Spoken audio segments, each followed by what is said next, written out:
కూర్చోండి అన్న.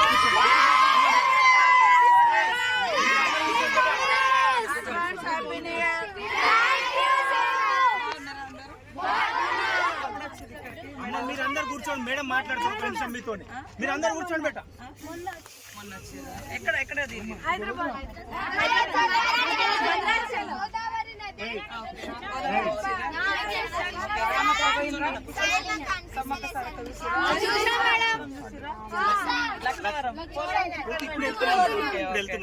అంది తయారు చేస్తున్నాం. మళ్ళీ రండి. Happy Christmas and happy. కాబట్టి ఇదే మీరు మీ ఫ్యూచర్ ఎన్నుకునేటువంటి టైం, సెలెక్ట్ చేసుకునే టైం. ఎందుకంటే ఫస్ట్ ఇయర్లోకి వెళ్ళేటప్పుడు మనకు రకరకాల ఆలోచనలు వస్తాయి.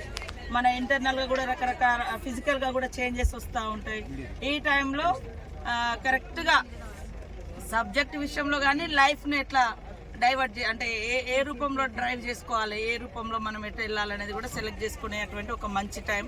కాబట్టి మీరు చిన్నతనం నుంచి ఏదైతే ఫ్యూచర్ ఇట్లా ఉండాలని ప్లాన్ చేసుకుంటారో అదే ప్లానింగ్ తో ఇప్పుడు కరెంట్ ఉన్నటువంటి సిచ్యువేషన్ తగ్గట్టుగా ఈ రోజులలో మనం ఏ సబ్జెక్ట్ ఎన్నుకుంటే ఏ ఉద్యోగాలకు డిమాండ్ ఉంది, మీరు నెక్స్ట్ 5 years వరకు మీ స్టడీస్ అయిపోయిన తర్వాత మీరు సెటిల్ కావాలంటే ఇప్పుడున్నటువంటి జాబ్ ఎందులోకి వెళ్తే మీరు నిజంగా అది సాధించుకోగలుగుతారు అనేది కూడా తయారు చేసుకోవాలి. ఒక మీ యొక్క ఫ్యూచర్ మేనిఫెస్టో లాగా చేసుకుంటేనే మీరు ఏదైతారు. ఏదో దారిలో ఇది అవకాశం దొరికింది కాబట్టి ఇందులో జాయిన్ అయిదాం, ఈ కోర్స్ అవకాశం అని అట్లా కాకుండా మీరు అనుకునే సాధించాలంటే ఇది ఒక మంచి టైం. 10th మార్క్స్ తోటే మీరు నెక్స్ట్ ఇంటర్లోకి మీకు సీట్స్ కానీ లేకుంటే ఇతర అవకాశాలు దొరకడానికి.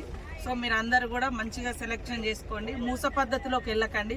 తను బీఈడీకి వెళ్ళింది కాబట్టి నేను బీఈడీకి వెళ్ళాలి, తను సైన్స్ సబ్జెక్ట్ తీసుకుంది కాబట్టి నేను కూడా మెడికల్ సైడ్ ఎంబీబీఎస్ సైడ్ పోవాలని అట్లా కాకుండా ఆఫ్టర్ 5 years తర్వాత మీరు చదువుకునేటువంటి ఏ సబ్జెక్ట్ లో అయితే మీకు అప్పుడు డిమాండ్ ఉంటుందో ఇప్పుడు మీరు మీ టీచర్స్ తో కానీ లేదా ఇతర ఎక్స్పర్ట్స్ స్టడీస్లలో జాబ్ కి సంబంధించినటువంటి ప్లేస్మెంట్ ఇచ్చేటువంటి వాళ్ళ కోర్సెస్ కూడా మీరు తీసుకొని అడ్వైస్ తీసుకొని మీరు ఎంచుకునేటువంటి సబ్జెక్ట్ కూడా ఎంచుకోండి.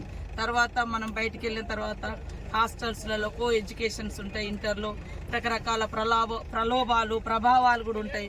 అలాంటి వాటికి లోన్ కాకుండా మీ తల్లిదండ్రులు మీ మీద పెట్టినటువంటి ఏదైతే ఆశలు ఉన్నాయో అవన్నీ కూడా నెరవేర్చడం కోసం ఎటు మనం మనసు డైవర్ట్ కాకుండా ఓన్లీ స్టడీస్ అండ్ ఇంకేమైనా ఉంటే సోషల్ సర్వీస్ మీద కూడా కాన్సన్ట్రేట్ చేయండి. ఆ తర్వాత 5-6 years తర్వాత మీరు ఎట్లా మీ లైఫ్లో సెటిల్ అవుతారు కాబట్టి అప్పుడు మీరు మీ లైఫ్ని ఎట్లా పర్సనల్ లైఫ్ని కూడా ఎట్లా మనం రూపొందించుకోవాలనుకుంటే అట్లా అవుతుంది. కాబట్టి ఈ టైంను మాత్రం డైవర్ట్ కావద్దు, కానియకుండా మీరు కాపాడుకోవాలి అందరు కూడా.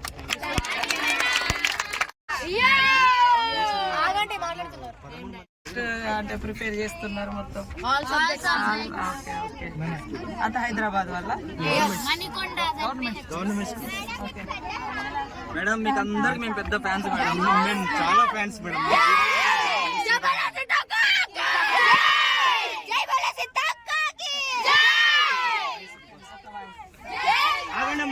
అమ్మ ఒక్క నిమిషం మేడం మాట్లాడతారు. ఇప్పుడు